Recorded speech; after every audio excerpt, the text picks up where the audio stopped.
Meenu ma'am, पहले मैं शुरू करता हूं आपसे। जिस तरीके से वर्मा साहब की एक चर्चा चल रही है, दूसरी तरफ जो अभी सांसदों से खाली कागज पर दस्तखत ले लिया जाना भाजपा के लिए तो बहुत सामान्य चीज है, लेकिन ये जो पूरा खेल है, क्या ये सादा कागज सिर्फ और सिर्फ धनखड़ साहब से ही जुड़ा है या फिर इसको मोदी जी से भी जोड़ा जाए? जिस तरीके से 75 साल की एक कहानी चल रही है, वो कितना प्रभावी है, कितना भारी है धनखड़ साहब के इस्तीफे के चलते मोदी जी के ऊपर?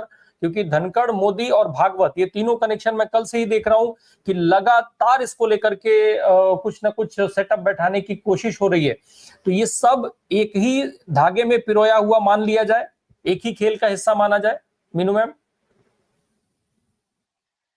जी रामप्रकाश जी, मुझे नहीं लगता कि ये इस तरीके से धागे में पिरोई हुई लड़ी है। मैंने कल भी एक चैनल पे कहा था रात में कि मैं पक्का हूं, मेरा पक्का यकीन है कि कल जिस तरीके से खड़गे साहब ने को बोलने का मौका दिया उन्होंने ऑपरेशन सिंदूर के ऊपर, जिसमें कि उन्होंने, जो बीजेपी जो सत्तारूढ़ पार्टी है, उन्होंने खड़गे साहब के प्रस्ताव को नहीं माना कि ऑपरेशन सिंदूर पे चर्चा की जाए। उन्होंने कहा कि उनके जो सांसद है स्वामिक भट्टाचार्य, उनके प्रस्ताव पे चर्चा हुई है, ताकि रिकॉर्ड में ये दाखिल हो कि भाई बीजेपी ने अपनी तरफ से चर्चा कराई है, खुद इनिशिएटिव लिया है। तो उसमें उन्होंने खड़गे को, यानी कि विपक्ष को पीछे धकेल दिया था कि आप you are nowhere in the picture, हमने अपने तरफ से करवाई है।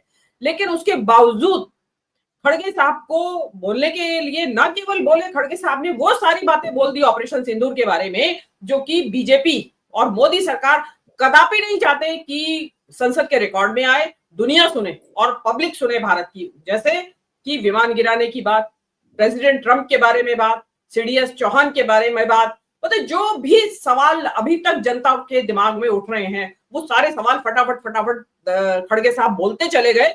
और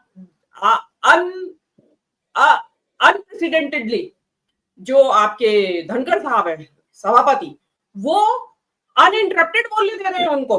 वो कभी बोलने देते हैं खड़गे साहब को या किसी को भी विपक्ष के नेता को? उन्होंने बोलने दिया, वो चीज नागवार गुजरी है। अब इसमें हो सकता है कि पहले से कुछ उनकी स्कर्मिशेस या कुछ कॉन्फ्लिक्ट चलता आ रहा हो और उसका जो होता है ना कि बदला चुकाने का मौका उनको भी मिल गया कि ठीक है, तुम मुझे बहुत परेशान कर रहे हो तो मैं भी बोलने देता हूं आज खड़गे को।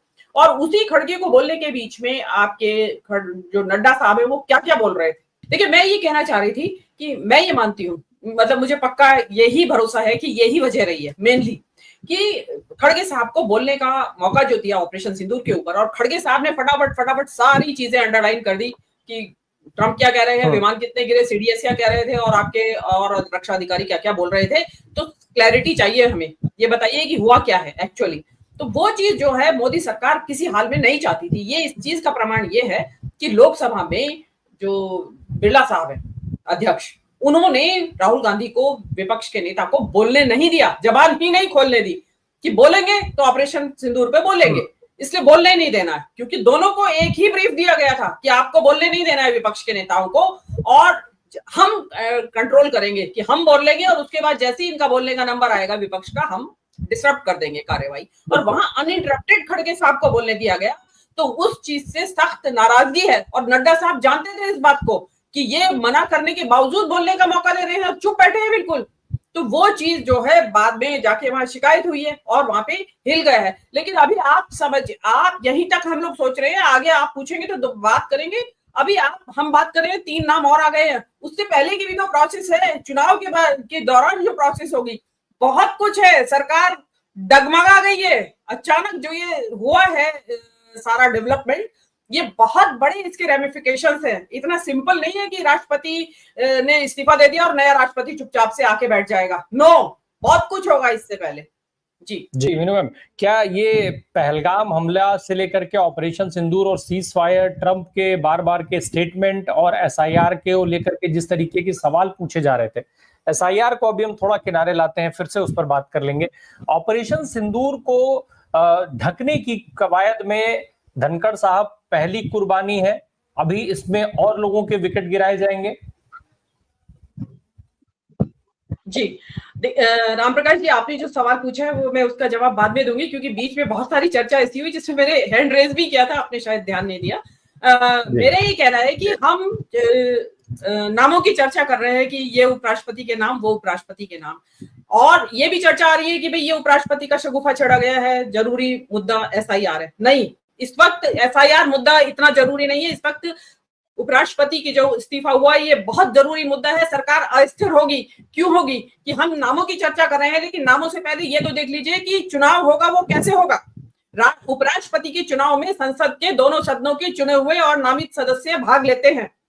अब आप ये अंदाज लगाइए कि लोकसभा में सरकार बैसाखियों पे है। ये पुराने वाले चुनाव नहीं है कि प्रबल प्रचंड बहुमत की सरकार है मोदी जी की, जिसको चाहा उसको बना दिया। रामनाथ कोविंद के समय भी, द्रौपदी मुर्मू के समय भी, दोनों समय में और उपराष्ट्रपतियों के समय में जिसको चाहा जिसको खड़ा कर दिया वो व्यक्ति बन गया। इस वक्त उपराष्ट्रपति का चुनाव जो होगा, नाम को तो छोड़ दीजिए आप, जो चुनाव होगा वो बहुत टेढ़ी खीर होगा भाजपा के लिए। ये अचानक से जो स्थिति इनके सामने पैदा हो गई है, इन्होंने ये चुनाव मुद्दा तो चुनाव बिहार का था, लेकिन यहाँ खड़ा हो गया ये। और इसमें अगर आप देखिए कि इसमें क्योंकि बिहार चुनाव को लेकर नीतीश कुमार पलटी मार गए और नायडू साहब एसआईआर को लेकर पलटी मार गए, तो विड्रॉ हो गया सपोर्ट। और संघ ने मौका देख के, संघ समर्थित जो एमपीज है उन्होंने भी मोदी के कैंडिडेट को वोट नहीं दिया, तो सरकार तो ऑटोमेटिकली गिर जाएगी।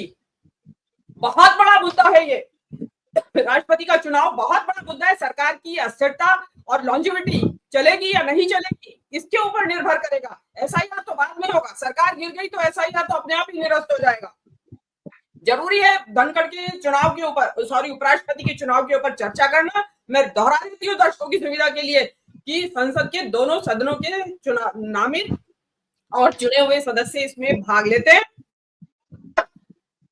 संसद में जो लोकसभा है उसमें भाजपा बैसाखी के ऊपर है, दो दलों की मुख्यतः है। उन्होंने अगर अपने पैर खींच लिए, हो सकता है वो में मौका देख के खींच ले, और संघ ने अपनी चाल दिखा दी और वहां से 150 सांसद वहां से पीछे हट गए, तो मोदी जी कहीं के नहीं रहेंगे। बहुत मुश्किल समय है सरकार के लिए। दूसरी ही बात,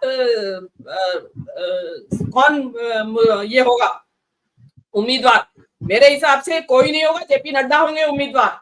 मैंने कल भी कहा था कि ऐसा व्यक्ति चुनाव करके लाया जाएगा जिसको कि बंगाल और बिहार दोनों को एड्रेस कर सके, और जेपी नड्डा का दोनों स्टेट से कनेक्शन है सीधा।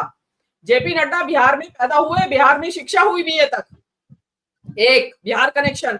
दूसरा, उनकी पत्नी बंगाल से है, मल्लिका बनर्जी, तो दूसरा बिहार बंगाल कनेक्शन। तो बिहार और बंगाल दोनों को एड्रेस किया जाएगा। मोदी की ट्रोल आर्मी, आईटी सेल की जो आर्मी है वो पूरी तरह से नड्डा के बिहार और बंगाल कनेक्शन के तरह तरह से प्रचार प्रसार करेगी।